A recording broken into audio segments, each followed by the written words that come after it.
महिला शक्ति 2000 रुपए हर महीने महिलाओं को और 500 रुपए का गैस सिलेंडर।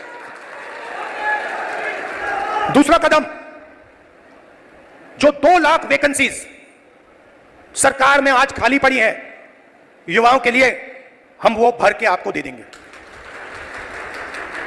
किसान को एमएसपी गारंटी करके हरियाणा की सरकार देगी और जो आपका बीमा का पैसा है वो आपको एकदम मिलेगा।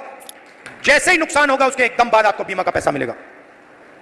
गरीबों के लिए घर, 100 गज के प्लॉट और 3.5 लाख रुपए दो बेडरूम के घर के लिए और 300 यूनिट फ्री में बिजली। मगर ये लड़ाई सिर्फ हरियाणा की नहीं है, मैं आपको बताऊं, ये लड़ाई हिंदुस्तान की लड़ाई है और ये लड़ाई कॉन्स्टिट्यूशन को बचाने की लड़ाई है। मैंने इसके बारे में बहुत सोचा है, ये हो क्या रहा है, ये बीजेपी के लोग कर क्या रहे हैं। ये कॉन्स्टिट्यूशन पर आक्रमण कर रहे हैं। जो हिंदुस्तान के गरीब लोग हैं, कमजोर वर्ग के लोग हैं, कॉन्स्टिट्यूशन उनकी रक्षा करता है और बीजेपी कॉन्स्टिट्यूशन को मिटाने की कोशिश कर रहे हैं। वो कह नहीं सकते, ऐसे स्टेज पे आकर वो कह नहीं सकते कि हम कॉन्स्टिट्यूशन को मिटा देंगे, मगर वो करते हैं। सारी की सारी संस्थाओं को आरएसएस के लोगों के हवाले कर दी है। पूरा कंट्रोल नागपुर का है। उसमें हिंदुस्तान के 90% लोगों के लिए कोई जगह नहीं है। आप देख लीजिए, आप लिस्ट निकालिए, जिन जिन लोगों को आरएसएस ने हिंदुस्तान की संस्थाओं में डाला है, लिस्ट निकालिए। चाहते हो मैं दे दूंगा आपको। उसमें ना आपको एक ओबीसी मिलेगा, ना आपको एक दलित मिलेगा, ना आपको आदिवासी मिलेगा।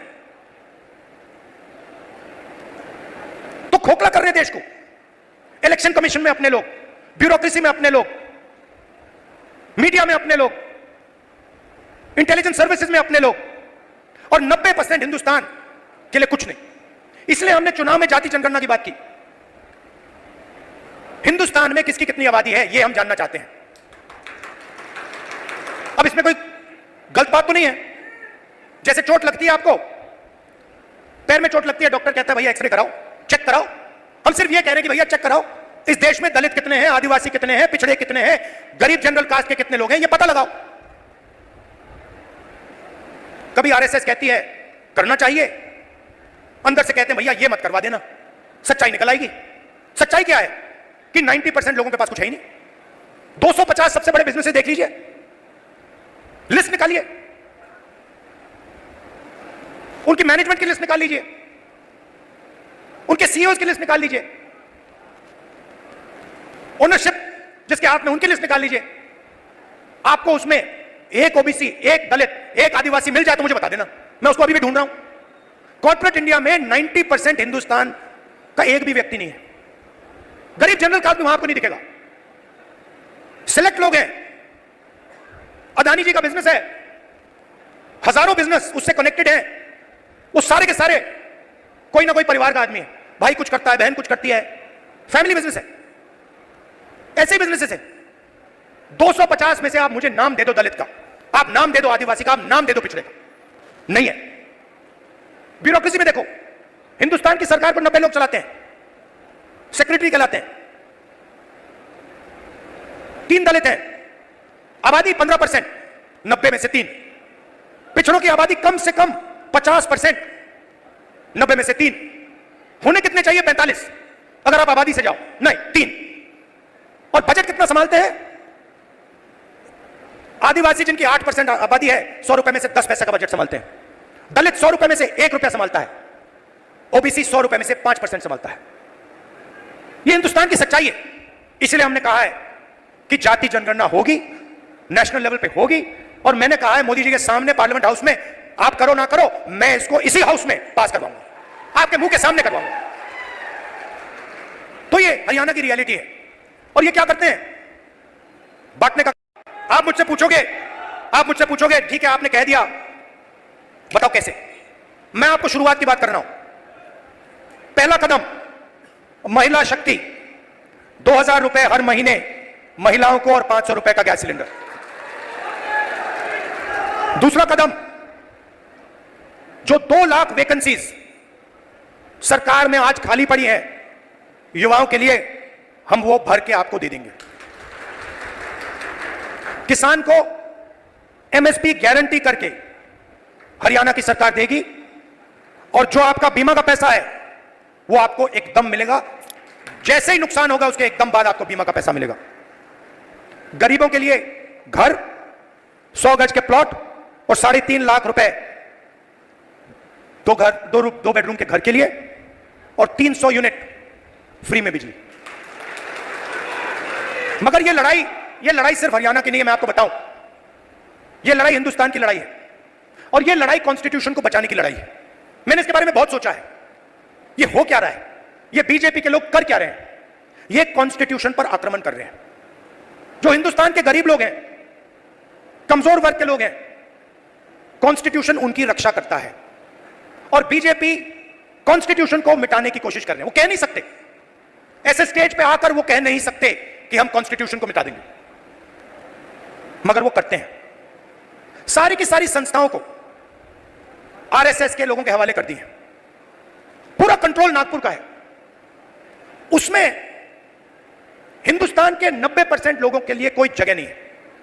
आप देख लीजिए, आप लिस्ट निकालिए, जिन जिन लोगों को आरएसएस ने हिंदुस्तान की संस्थाओं में डाला है, लिस्ट निकालिए। चाहते हो मैं दे दूंगा आपको। उसमें ना आपको एक ओबीसी मिलेगा, ना आपको एक दलित मिलेगा, ना आपको आदिवासी मिलेगा। तो खोखला कर रहे देश को। इलेक्शन कमीशन में अपने लोग, ब्यूरोक्रेसी में अपने लोग, मीडिया में अपने लोग, इंटेलिजेंस सर्विसेज में अपने लोग और 90% हिंदुस्तान के लिए कुछ नहीं। इसलिए हमने चुनाव में जाति जनगणना की बात की। हिंदुस्तान में किसकी कितनी आबादी है यह हम जानना चाहते हैं। हजारों बिजनेस उससे कनेक्टेड है। वो सारे के सारे कोई ना कोई परिवार का आदमी है, भाई कुछ करता है, बहन कुछ करती है, फैमिली बिजनेस है। ऐसे ही बिजनेसेस है। 250 में से आप मुझे नाम दे दो दलित का, आप नाम दे दो आदिवासी का, आप नाम दे दो पिछड़े का, नहीं है। ब्यूरोक्रेसी में देखो, हिंदुस्तान की सरकार को 90 लोग चलाते हैं, सेक्रेटरी कहलाते हैं। 3 दलित हैं, आबादी 15%, 90 में से 3। पिछड़ों की आबादी कम से कम 50%, 90 में से 3। होने कितने चाहिए? 45 अगर आप आबादी से जाओ, नहीं 3। और बजट कितना संभालते हैं?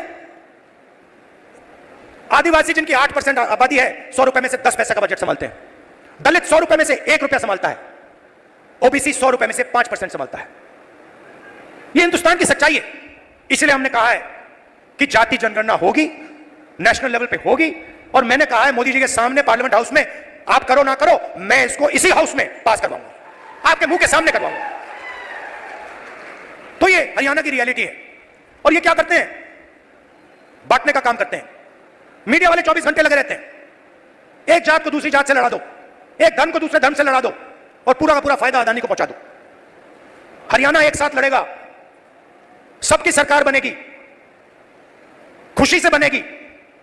चुनाव में कांग्रेस पार्टी स्वीप करने जा रही है, स्वीप करने जा रही है, आंधी आ रही है। और हम सबकी सरकार बनाएंगे, किसी एक की सरकार नहीं होगी, पूरे हरियाणा की सरकार होगी। इसमें सबकी इज्जत होगी, सबकी रिस्पेक्ट होगी, सबकी जगह होगी। और मेरी जहां भी आपको जरूरत हो, कहीं भी पार्लियामेंट में आपको कुछ उठवाना हो, कुछ कहलाना हो, आप मुझे बस ऑर्डर दीजिए, राहुल जी हरियाणा आपसे ये कहलवाना चाहता है, मैं कह दूंगा वहां पे जाके। दिल का रिश्ता है, पुराना रिश्ता है। मैं आपसे यहां आके 50 झूठ नहीं बोलने वाला। वो मोदी जी का काम है। आपने 10 साल देख ली।